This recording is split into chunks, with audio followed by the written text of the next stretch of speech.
Pelaku itu sedang berada di kafe tersebut.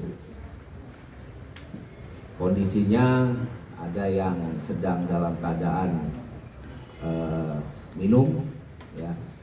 Dan kemudian peristiwa ini dipicu karena ada salah satu kawan perempuan yang ada di kelompok RV dan PS ini kemudian mendatangi ke mejanya korban MNA. Entah apa yang dibicarakan, ya ini dalam proses penyidikan yang kami lakukan. Namun kemudian tersangka RV itu tidak senang dengan peristiwa tersebut, sehingga kemudian mendatangi korban MNA dan kemudian melakukan pemukulan terhadap korban MNA, dan kemudian tersangka PS juga ikut bersama-sama di situ dengan dia menendang dan mendorong tersangka MNA.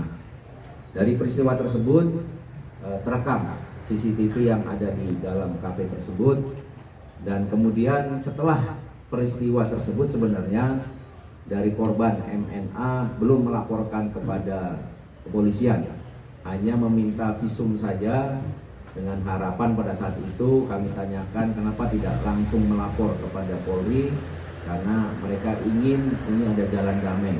Ya, mereka bercoba menghubungi pihak RV dan PS, namun sampai dengan 2 minggu kurang lebih tidak ada tanggapan, sehingga tanggal 16 Maret baru kasus ini dilaporkan kepada Polri secara resmi, dan kemudian kami dari Polri melakukan proses penyelidikan maupun penyidikan terhadap kasus ini. Atas perbuatan tersangka ini, maka kedua tersangka dijerat dengan pasal 170 KUHP dengan ancaman hukuman 5 tahun penjara. Demikian yang bisa kami sampaikan. Kami berikan kesempatan, mungkin yang mau bertanya cukup 3 penanya, silakan. Dari kiri 1, tengah 1, kanan 1. Silakan. Tidak ada? Terima kasih kalau tidak ada.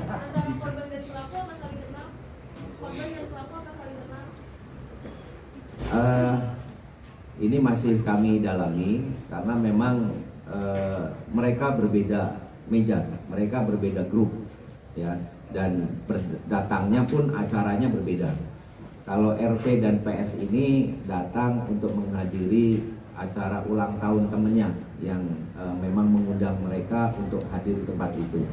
Sedangkan MNA memang datang tidak dalam acara ulang tahun tersebut. Demikian. Pak, ya, apakah kedua belah pihak itu dalam pengaruh alkohol? Jadi kebetulan karena peristiwanya ini tidak dilaporkan pada saat kejadian, jadi kejadian tanggal 2, kemudian dibuat laporan polisinya tanggal 16, tentunya ya kami juga sedang melakukan pendalaman, ya, karena sekali lagi pengaruh alkohol itu apalagi sudah 14 hari tentunya sudah tidak efektif, kecuali memang pada saat itu kejadian kemudian dilaporkan. Namun demikian peristiwa pidana ini tidak ada terkait apakah orang itu dalam kondisi mabuk atau tidak terus kemudian mempengaruhi proses penyidikan kami, karena dalam pasal KUHP-nya tidak menyatakan demikian. Jadi kami tetap melakukan proses ini tanpa kami mungkin mengetahui atau melakukan pendalaman terhadap kondisi pada saat tersebut. Demikian. Satu lagi. Ya, kalau kita lihat dari rekaman CCTV yang kami dapatkan, ya pada saat itu, pada saat kejadian memang masih ada aktivitas di dalam kafe tersebut. Oke? Itu Pak. Nah, beredar info katanya masyarakat menanyakan waktu sudah ditahan, kenapa medsos salah satu tersangka ini masih aktif, Pak? Bisa mungkin dijelaskan? Ya, ini terima kasih. Jadi pada saat tersangka dilakukan pemeriksaan oleh penyidik pun kami mendapatkan informasi bahwa di medsosnya tersangka ini masih update status terus. Ini yang juga kami kemudian bertanya-tanya. Sampai kemudian kami juga mendapatkan informasi pada saat tersangka sudah resmi dilakukan penahanan, itu juga masih update status. Jadi setelah kami lakukan pendalaman terhadap peristiwa tersebut, jadi memang kami mendapatkan fakta bahwa tersangka ini mempunyai admin.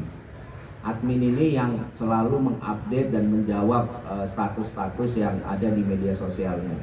Dan ini sudah kami cek, yakinkan bahwa selama tersangka dilakukan penahanan tidak menggunakan HP, bahkan HP-nya yang milik tersangka ini sekarang sudah dipegang oleh penasihat hukumnya. Ya.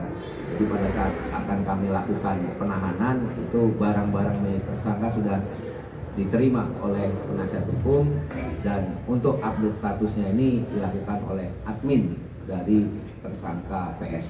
Demikian, terima kasih teman-teman. Kami akhiri. Wabillahi taufiq wal hidayah. Wassalamualaikum warahmatullahi wabarakatuh. Bapak dong.